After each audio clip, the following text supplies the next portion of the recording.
Is your Mediterranean cruise calling at Civitavecchia? Or are you considering a pre or post-cruise stay in Rome?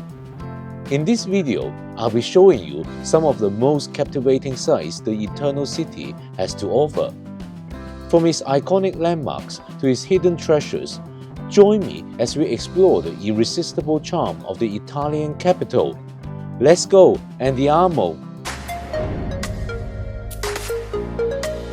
Ciao a tutti, this is Ken and welcome to my channel Ken Travels 360.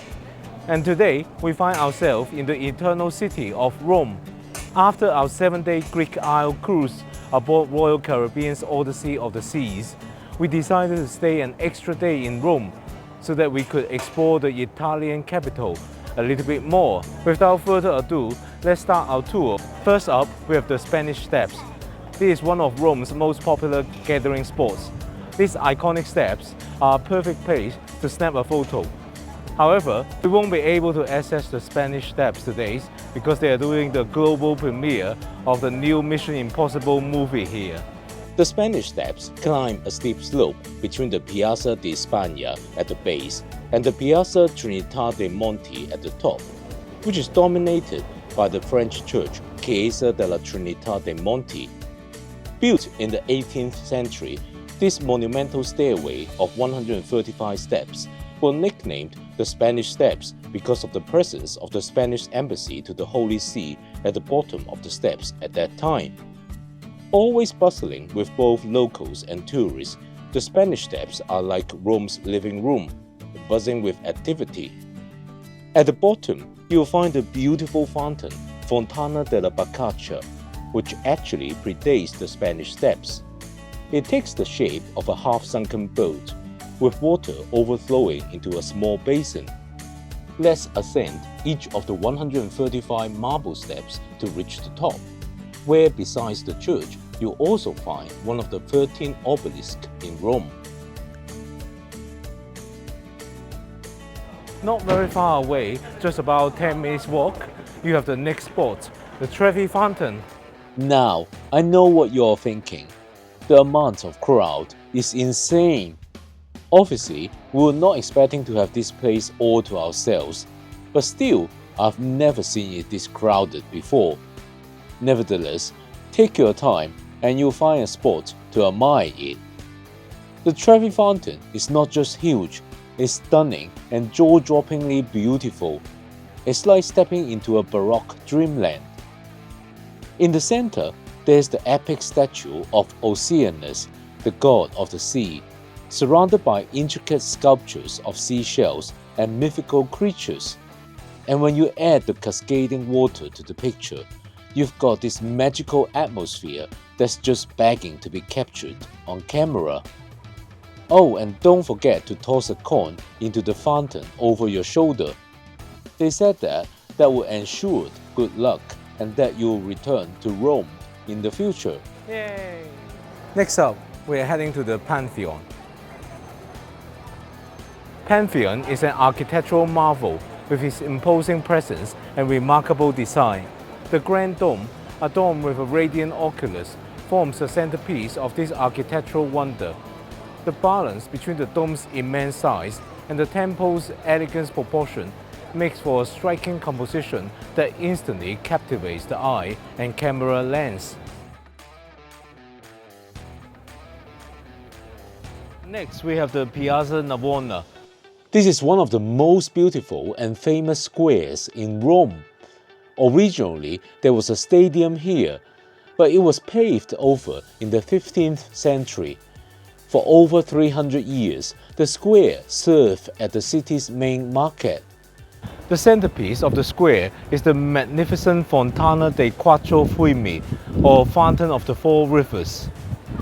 Its elaborate sculptures and flowing water provides a captivating focal point that photographers can't resist capturing.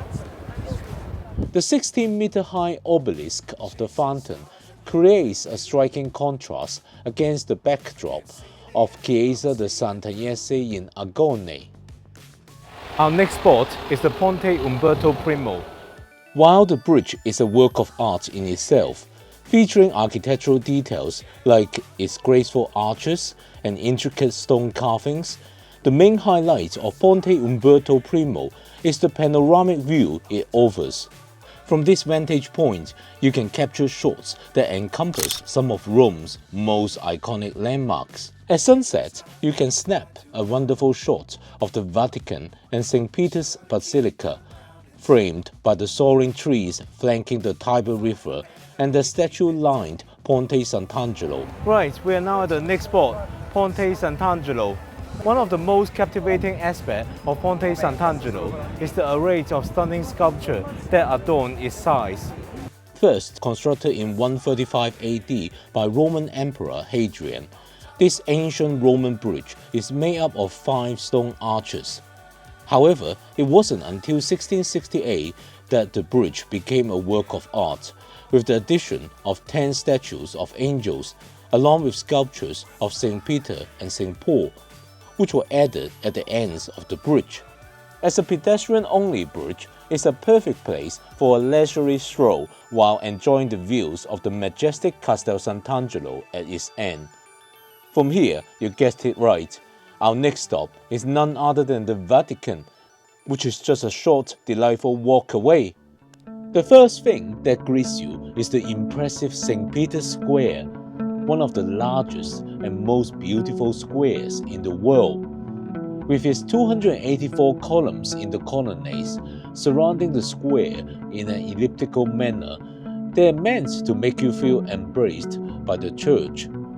And if that wasn't enough to take your breath away, the tall Egyptian obelisk in the center of the square will. We're now gonna visit St. Peter's Basilica, the spiritual heart of Catholics. The Basilica is seriously big. In fact, it's one of the biggest in the world, and it can accommodate 20,000 people. Make sure you walk around it to check out all the art and architecture, including Michelangelo's famous Piazza. Today, we're gonna be doing something special. So we are going to the top of the cupola of the St. Peter's Basilica to have a look at the view. We got a ticket with the lift. It's only €2 more and save a lot of steps. Well, it turns out that the elevator only takes you to the first level of the dome, although there's still 231 steps that we didn't need to climb. From here, we got to enjoy the views of the interiors of the Basilica from above and explore the mosaics up close. We also had the chance to look around the roof of the Basilica as we entered another staircase for climbing to the top of the dome. This part, there is no elevator, and it gets trickier.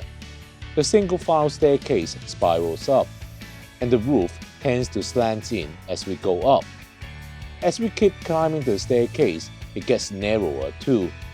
However, do persevere, as you will be rewarded with a breathtaking view of St. Peter's Square and most of Rome. After a very challenging climb, we finally got to the top of the cupola.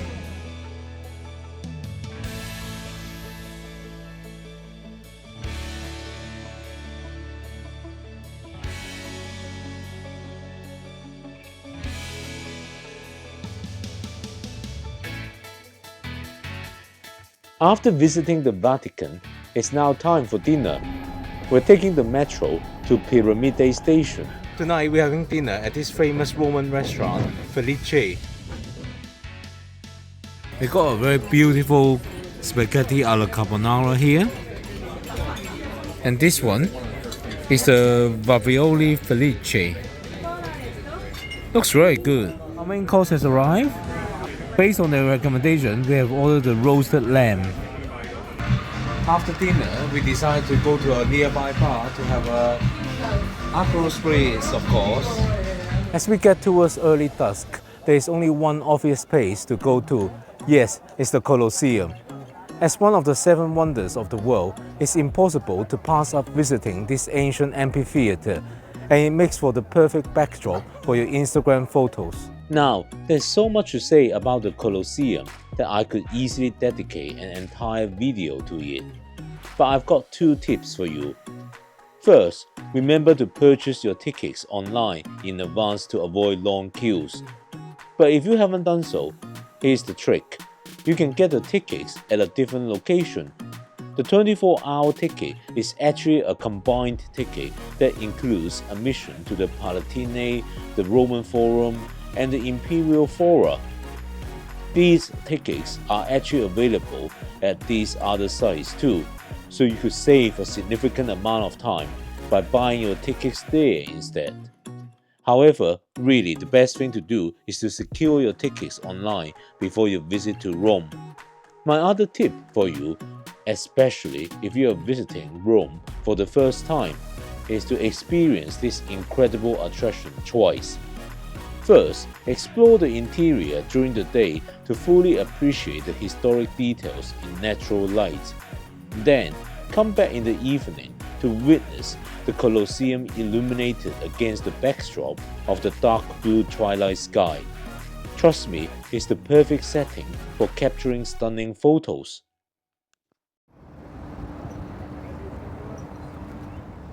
Buongiorno, it's our second day of our visit to Rome. Beautiful weather today, and we have decided to start today's itinerary with Victoriano, or Altar of the Fatherland. The Victoriano is a grand monument in the center of Rome, and it was built between 1885 and 1935 as a tribute to the unified Italy and its first king, Victor Emmanuel II. While it has a collection of museums related to the unification, the main draw for most visitors to the city is the spectacular views of Rome from rooftop. As we climb up the monument, we can see the tomb of the unknown soldier with an internal flame, and on top of it, you will see a bronze statue of Victor Emmanuel II on horseback prominently displayed. As we soak in the spectacular views of Rome from this rooftop, I would like to ask for your support. If you're enjoying this video, please take a moment to hit the like button. Your likes help YouTube recommend this video to more viewers. And if you're new here and want to see more travel content like this, why not hit the subscribe button and turn on notifications? It's completely free and you will be notified whenever I release new videos. After visiting mostly the famous Roman tourist sites or landmarks, we're now going to discover some hidden gems. The first one is Janiculum. We're now on top of Janiculum Hill, or Janiculum Hill in English. Here at the top of the terrace, you can see a monument to Victor Emmanuel II again. Behind me, you can see the St. Peter's Basilica just peeking out of the trees. However, the main draw of Janiculum Hill is the panoramic vistas from the terrace. From this elevated perch, you can spot numerous iconic Roman monuments, such as the Pantheon with its grand dome, as well as the imposing Altar of the Fatherland that we just visited. From one hill to another, we're heading next to Aventine Hill. One of Rome's legendary 7 hills, it offers a peaceful retreat from the bustling city below. Its allure lies not only in its scenic beauty, but also in the intriguing keyhole at the Order of Malta, which we'll see in a moment. Located just in front of another and perhaps more famous hill, the Palatine Hill, the Aventine is now a wealthy, leafy residential area with some wonderful churches, beautiful streets, hidden gems, and even stunning views over Rome. So first, we'll check out Basilica di Santa Sabina, which is one of Rome's oldest and most revered churches. As you step inside, you are greeted by a spacious nave with striking marble columns and a beautifully preserved wooden ceiling. However, this is not the main reason we come to the Aventine. Another Roman hidden gem, albeit one that is becoming less and less hidden over time, is the secret Aventine keyhole. You can find this famous keyhole at the top of the Aventine Hill, in Piazza dei Cavalieri di Malta. Here, you'll find a large door with a perfectly round keyhole. If you peek through it, you'll have a surprise. The keyhole hides a garden with beautiful shrubs that frame perfectly the views of St. Peter's Basilica's dome. This is an unexpected and wonderful attraction on the Aventine, and while you do occasionally have a short line here, it's still one of the places that many tourists miss. And that wraps up our adventure in Rome as we prepare to head back to London. Rome is a big city, brimming with countless attractions waiting to be explored. You could easily spend a week here, soaking in all the wonders the Eternal City has to offer. But if you're short on time before or after your cruise, I hope this guide has helped inspire your itinerary. Now, if you need tips on getting from Fiumicino Airport to Civitavecchia or navigating around the city, be sure to check out this next video. And if you are eager to explore more of Italy, I also have plenty of other videos to satisfy your wanderlust. Either way, see you in the next video. This has been Ken from Ken Travels 360. Ciao!